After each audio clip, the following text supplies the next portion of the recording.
గణపతి రూపం, గణపతి నామం, గణపతి పూజ ఇవన్నీ మనందరి మనసులను పరవశింపచేస్తాయి.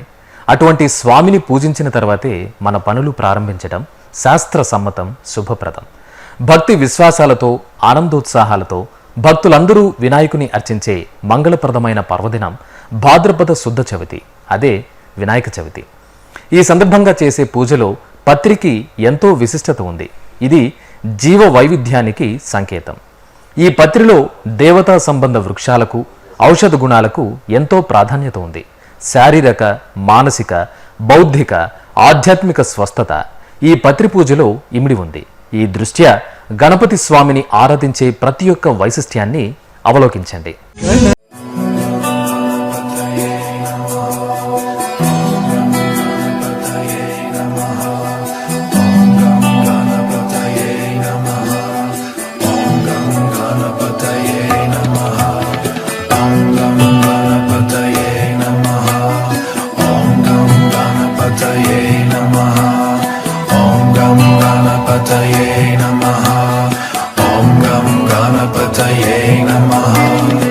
మన శరీరాన్ని లేక దేహాన్ని ఆరోగ్యంగా ఉంచుకున్నప్పుడే మనం ఏ పనినైనా చేయగలుగుతాము. ఆ ఆరోగ్యాన్ని మనం ఎలా కాపాడుకోవాలంటే మన ఆహారపు అలవాట్లను, శారీరక శ్రమను, ధ్యానాన్ని, యోగాను చేయడం వల్ల చాలా వరకు మన ఆరోగ్యాన్ని కాపాడుకోవచ్చును. భక్తి మార్గం ద్వారా కూడా మన ఆరోగ్యాన్ని కాపాడుకోవచ్చును. మనకు తరతరాలుగా వచ్చినటువంటి ఈ పండుగలు, దైవారాధనలు మన ఆరోగ్య సూత్రాలతో ముడిపడి ఉన్నాయి. పండుగలలో వినాయక చవితి చాలా ముఖ్యమైనది. ఈ వినాయక చవితిలో 21 రకాల పత్రాలను ఉపయోగిస్తారు. ఒక్కొక్క దాని గురించి ఇప్పుడు విపులంగా తెలుసుకుందాం.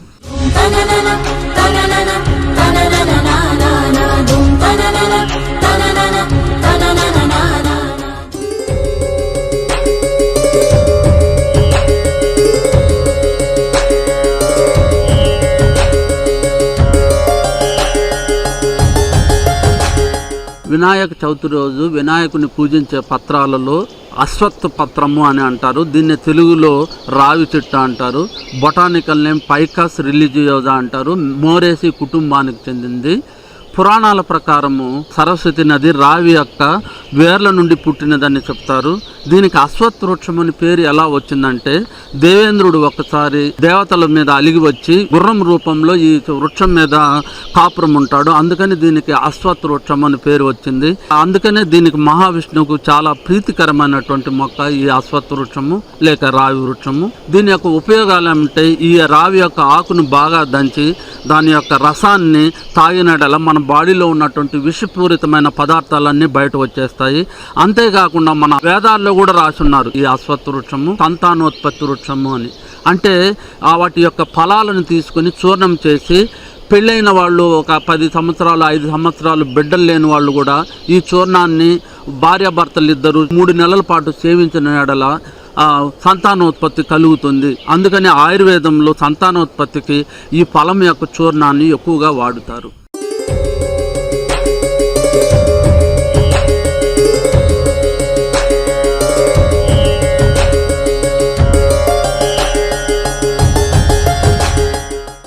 ఈ వృక్షాన్ని దాడిమి వృక్షం అని, పత్రాన్ని దాడిమి పత్రము లేక దానిమ్మ పత్రము అంటారు.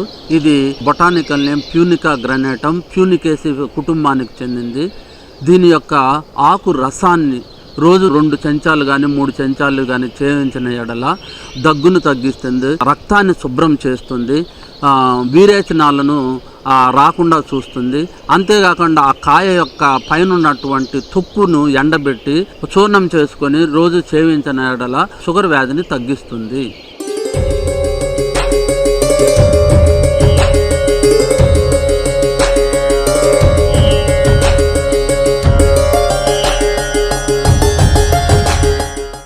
ఇది అపామార్గ పత్రము. దీన్ని తెలుగులో ఉత్తరేణి అంటారు. బొటానికల్ నేమ్ అకిరాంతస్ ఆస్పెరా, అమరాంతేసి కుటుంబానికి చెందింది. పురాణాల ప్రకారము దీన్ని హోమాల్లో వేస్తారు కాబట్టి చాలా పవిత్రమైనటువంటి మొక్క. అందుకనే వినాయక పూజలో దీన్ని కూడా ఒక పత్రంగా వాడుతారు. ఈ మొక్క యొక్క సమూలాన్ని చూర్ణం చేసుకొని కొబ్బరి నీళ్ళకు రంగలించి శరీరం మొత్తం పూసుకునేలా గజ్జి, తీట, తామర పోతుంది. అనేక చర్మ వ్యాధులు నశిస్తాయి. చర్మము కాంతివంతంగా వస్తుంది. దీని యొక్క వేర్లను, కాండాలను టూత్ బ్రష్గా వాడడం వల్ల డెంటల్ ప్రాబ్లమ్స్ అన్నీ పోతాయి. అంతేకాకుండా ఈ రూట్ను బాగా సాది ఎక్కడైతే తేలు కుడుతుందో ఆ తేలు కుట్టిన చోట దీన్ని రాసిన ఉపశమనం కలుగుతుంది.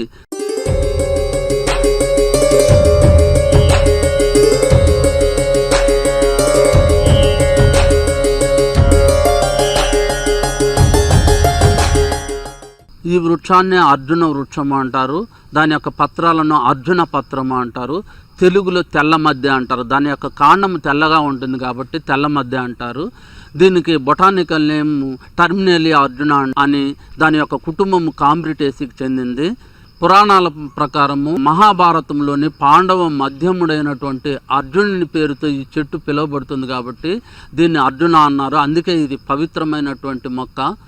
భాగవత పురాణం ప్రకారము కుబేరుని కుమారులైనటువంటి నలకుబేరుడు, మన్గ్రీవుడు నారదుని శాప విముక్తి కోసము ఈ చెట్టును ఆశ్రయిస్తారు. 100 సంవత్సరాల తర్వాత శ్రీకృష్ణుని వలన శాప విముక్తిని పొందుతారు. దీని యొక్క ఉపయోగం ఏమిరా అంటే ఆ కాండం యొక్క బెరడును అనేక హృదయ సంబంధ వ్యాధులు అంటే గుండె వ్యాధులకు ఉపయోగిస్తారు. ఆయుర్వేదంలో గుండె వ్యాధులకు సంబంధించి దీనికి మించిన మొక్క మరి ఒకటి లేదు.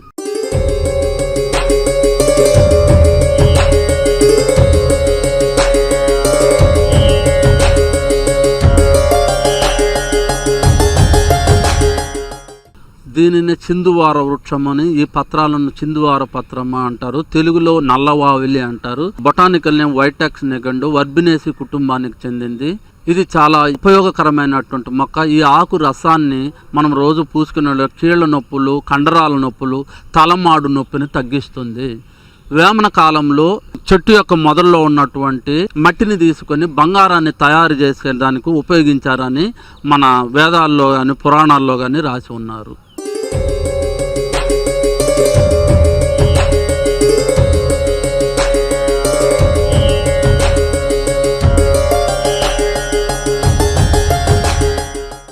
దీన్ని తులసి చెట్టు అంటారు. శాస్త్రీయ నామము ఆసిమం శాంటం అంటారు. ఇది లామియేసి కుటుంబానికి చెందింది. ఇది చాలా సువాసన భరితమైనటువంటి మొక్క. మహావిష్ణువుకి ఇది చాలా ప్రీతికరమైనది. అందుకనే దీనిని ఎక్కువగా మహావిష్ణువుకు మాలగా కట్టి వేస్తారు. దీని యొక్క ఉపయోగాలు ఏమంటే ఈ ఆకు యొక్క రసాన్ని సేవించిన దగ్గు, జలుబు, జ్వరము, కఫము అన్నీ తగ్గుతాయి. ఈ ప్రపంచంలోనే ఈ మొక్క ఎక్కువ ప్రాణవాయువును వదులుతుంది. మామూలుగా దేవాలయాల్లో తీర్థంతో పాటు ఈ ఆకుని ఇస్తారు. ఎందుకంటే ఎక్కడైనా చూడండి గుడులు కానీ గోపురాలు కానీ ఎక్కడైనా ఎక్కువగా కొండల పైన ఉంటాయి. ఇంతకు ముందంతా నడిచిపోయేవాళ్ళు. నడిచి వెళ్ళినప్పుడు ఈ మన కాళ్ళు యొక్క కండరాలన్నీ కూడా అలసిపోయి ఉంటాయి. ఎప్పుడైతే ఈ తీర్థంతో పాటు మనము ఈ ఆకును నమలుతామో మనకు ఆక్సిజన్ ఎక్కువగా సప్లై అయ్యే దానివల్ల అలసట నుంచి కోలుకుంటాయి. అందుకని మనం తీర్థంతో పాటు ఈ ఆకును వాడతాం. చాలా మంది తెల్లవారితో లేస్తానే ఈ తులసి కోట చుట్టూ తిరుగుతూ ఉంటారు. ఎందుకంటే ఉదయం అయితే ఇంకా ఎక్కువగా ఆక్సిజన్ని వదిలేదాని వల్ల ఆ స్వచ్ఛమైనటువంటి గాలిని మనం పీల్చేదాని వల్ల ఉదర సంబంధ వ్యాధులు కానీ లేకపోతే శ్వాసకోశ వ్యాధులు కానీ ఇవన్నీ కూడా తగ్గుతాయి. అలాగే రక్తం కూడా శుభ్రపరుస్తుంది. అందుకనే తులసిని చాలా పవిత్రమైనటువంటి మొక్కగా భావిస్తారు.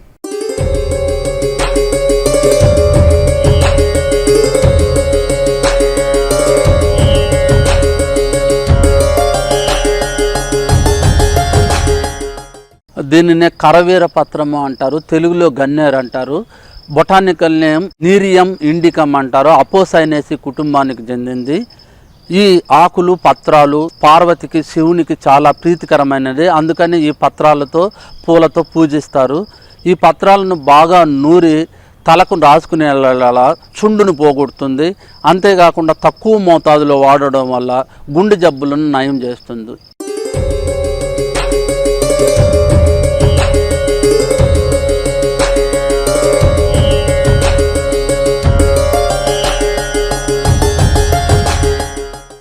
దీనిని విష్ణుక్రాంత అంటారు.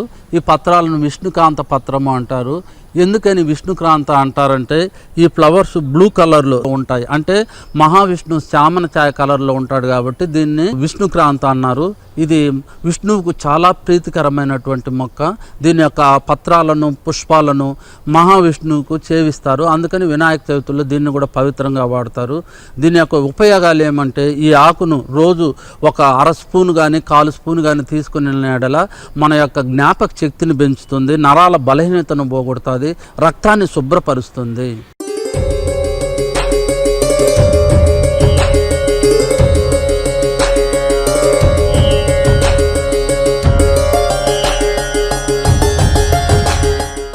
దీనిని దూరపత్రము అంటారు, తెలుగులో గరిక అంటారు. బొటానికల్ నేమ్ సైనోడాన్ డాక్టిలాన్ అంటారు. పోయేసి కుటుంబానికి చెందింది. ఇది మహావిష్ణువుకు చాలా ప్రీతికరమైనటువంటి పత్రము, అందుకని హోమాల్లో దీన్ని ఎక్కువగా వాడుతారు. దీని యొక్క ఉపయోగాలు ఏమంటే ఆకు రసాన్ని రోజు సేవించిన ఎడల గొంతు నొప్పి, జబ్బు, జలుబు, వాంతులు, వీరేచనాలు, కంటి జబ్బులు అన్నిటిని తగ్గిస్తుంది. ఇది రోజు 1/2 గ్లాసు తాగిన ఎడల మన శరీరాన్ని చల్లబరుస్తుంది.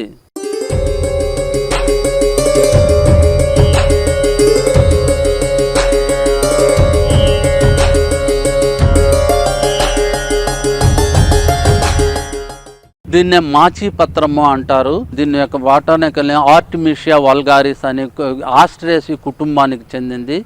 ఇది కూడా మహావిష్ణువుకి చాలా ప్రీతికరమైన మొక్క.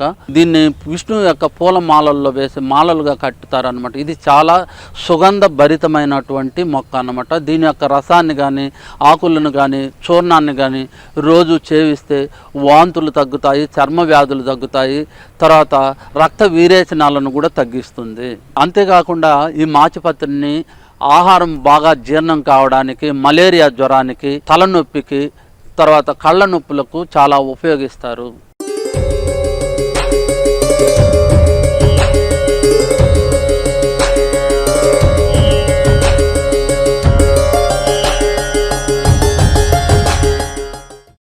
దీనినే మరువక పత్రము అంటారు. బొటానికల్ నేమ్ మిజోర్నా హార్టెన్సిస్ అంటారు. ఇది లామియేసి కుటుంబానికి చెందింది. ఇది చిన్న మొక్క. ఇది చాలా సువాసన భరితమైన, సుగంధ భరితమైన మొక్క. మహావిష్ణువుకు చాలా ప్రీతికరమైనది. వీటిని కూడా పూలమాలల్లో కట్టి మహావిష్ణువుకి వేస్తారు. వివాహాది శుభకార్యాల్లో ఈ మొక్క యొక్క చిన్న చిన్న కాండాలను ఇచ్చిన వల్ల సువాసన భరితంగా ఉంటుంది కాబట్టి మనసును రంజింపజేస్తుంది. కండరాల నొప్పులు, చర్మ వ్యాధులకు ఉపయోగిస్తారు.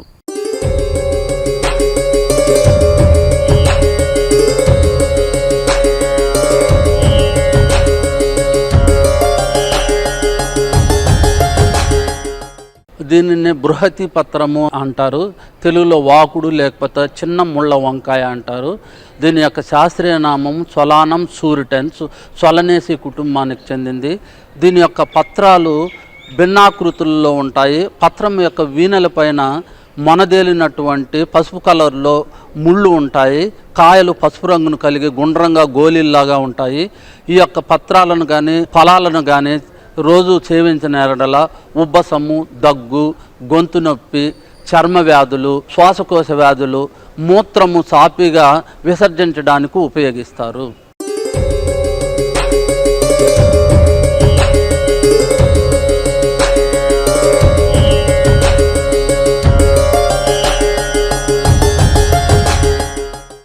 దీన్ని జాజి పత్రము లేకపోతే జాజి తీగ అని అంటారు. దీన్ని తెలుగులో సన్న జాజి అని కూడా అంటారు. శాస్త్రీయ నామము జాస్మైనం అంగుస్టిపోలియం, ఫ్యామిలీ ఓలియేసి కుటుంబానికి చెందింది. దీని యొక్క పత్రాలు, పుష్పాలు మహావిష్ణువుకు చాలా ప్రీతికరమైనది. ఈ ఆకు యొక్క రసాన్ని మనం సేవించిన ఎడల శరీర ఉష్ణోగ్రతను పెంచి శక్తిని ఇస్తుంది, కండరాల నొప్పిని, వాపును తగ్గిస్తుంది, రక్తాన్ని శుభ్రం చేస్తుంది. చర్మ రోగ నివారణకు ఇది పెట్టింది పేరు.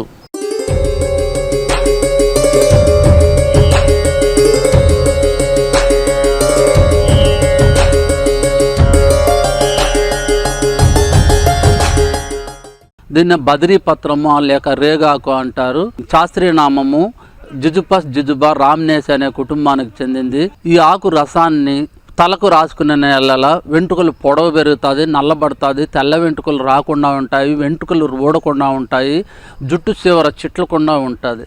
ఈ ఫలాలను మనము భుజిస్తే సేవించిన అజీర్తిని తగ్గిస్తుంది, మలబద్ధకాన్ని క్రమబద్ధం చేస్తుంది, రక్తపీడన వ్యాధిని తగ్గిస్తుంది.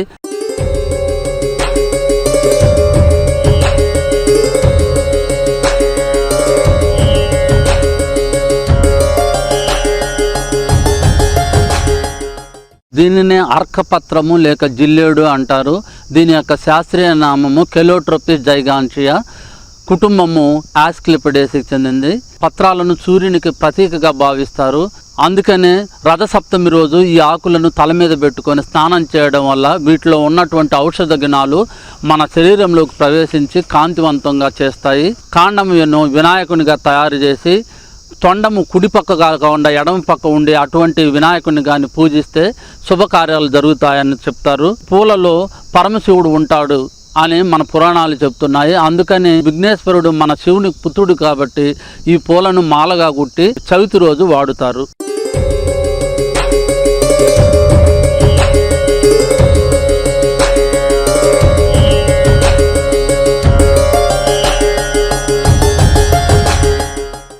దీన్నే దత్తూర పత్రము అంటారు, ఉమ్మెత్త అంటారు తెలుగులో. శాస్త్రీయ నామము దత్తూర మెటల్. సొలనేసి కుటుంబానికి చెందింది.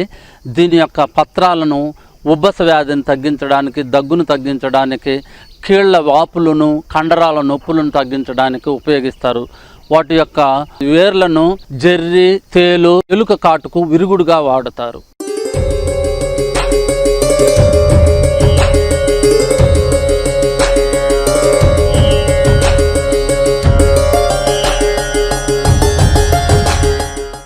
దీనిని గంధకి పత్రము అంటారు.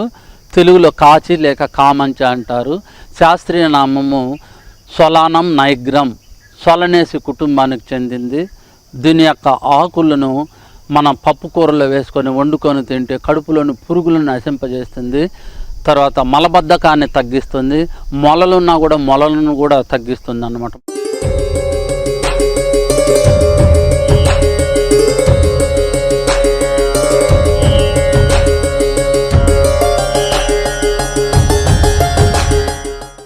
దీన్ని సంస్కృత భాషలో చూతపత్రము అంటారు. తెలుగులో మామిడి అంటారు. శాస్త్రీయ నామము మ్యాంజిపెరా ఇండికా. అనకార్డియేసి కుటుంబానికి చెందింది. బాగా మాగినటువంటి పండును చేతితో పట్టుకున్న వినాయకుడిని కానీ పూజిస్తే సర్వ రోగాలు పోయి సర్వ ఆరోగ్యాలు లభిస్తాయని, సర్వ సౌభాగ్యాలు లభిస్తాయని మన పురాణాలు చెప్తున్నాయి. మామిడి యొక్క పూతతో సరస్వతీ దేవిని పూజిస్తారు. పార్వతీదేవికి ఈ మామిడి పండ్లు చాలా ప్రీతికరమైనవని మన పురాణాలు చెప్తున్నాయి. లేత ఆకులను చూర్ణం చేసుకొని రోజు ఒక చెంచా లెక్కన తింటే మధుమేహ వ్యాధిని తగ్గిస్తుంది. పుష్పాలు రక్త వీరేచనాలను తగ్గిస్తుంది. ఈ భూమండలములోనే అతి పురాతనమైన పండ్ల మొక్క ఈ మామిడి.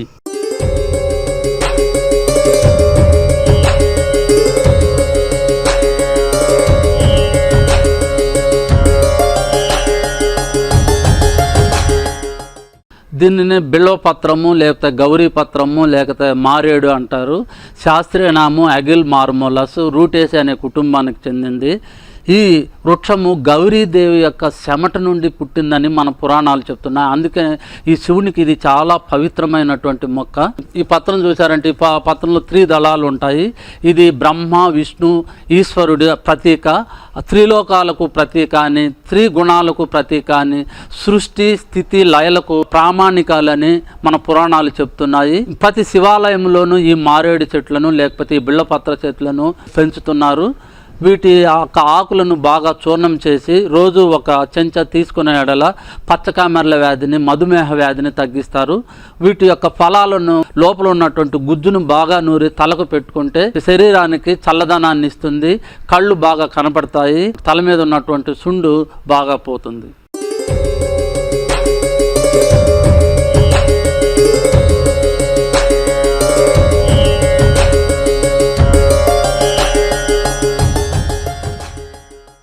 దీన్నే జమ్మి పత్రము అంటారు. దీన్నే తెలుగులో కూడా జమ్మి అంటారు. శాస్త్రీయ నామం ప్రోసోఫిస్ జూలిఫెరా. మైమోదోసి కుటుంబానికి చెందింది. దీనికి పురాణాల ప్రాముఖ్యత చాలా ఎక్కువగా ఉంది. భృగు మహర్షి శాపం నుంచి విముక్తిని పొందడానికి అగ్నిదేవుడు ఈ చెట్టు త్వరలో వచ్చి దాక్కుంటాడు. ఈ చెట్టు దుర్గాదేవికి సమానమని ఈ చెట్టును పూజిస్తారు. శ్రీరామచంద్రుడు ఈ చెట్టును పూజిస్తారు. అలాగే ద్వాపర యుగంలో మహాభారతంలో పాండవులు అరణ్యవాసం వదిలి అజ్ఞాతవాసంకు వచ్చినప్పుడు తమ ఆయుధాలన్నీ ఈ చెట్టులలో దాచిపెట్టి అజ్ఞాతవాసానికి వెళుతారు. దీని యొక్క ఉపయోగాలు ఏమిటంటే ఈ ఆకు జీర్ణ శక్తిని పెంపొందింపజేస్తుంది.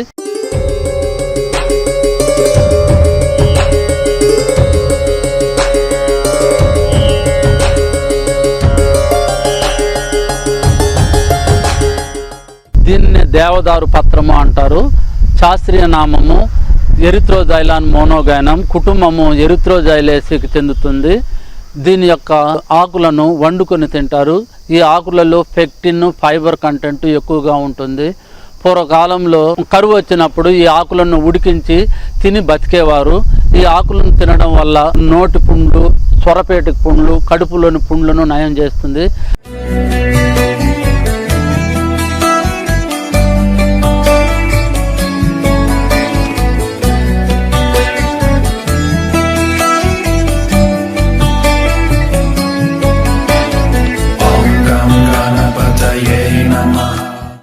ఇప్పుడు మనం చూసాము వినాయక చవితి రోజు వినాయక పూజ కోసము 21 పత్రాలను పూజిస్తారని మనం చెప్పబడ్డాము. ఈ వినాయక పూజను జరిపిన వారందరికీ సద్బుద్ధి, శక్తి, భక్తి భావాన్ని, శుభాన్ని కలుగజేయాలని ప్రార్థిస్తున్నాము. ముదాకరాతమోదకం సదా విముక్తి సాధకం కళాధరావతం సకం విలాసి లోకరక్షకం అనాయకైకనాయకం వినాశితే భదైత్యకం నాశుభాశునాశకం నమామి తం వినాయకం.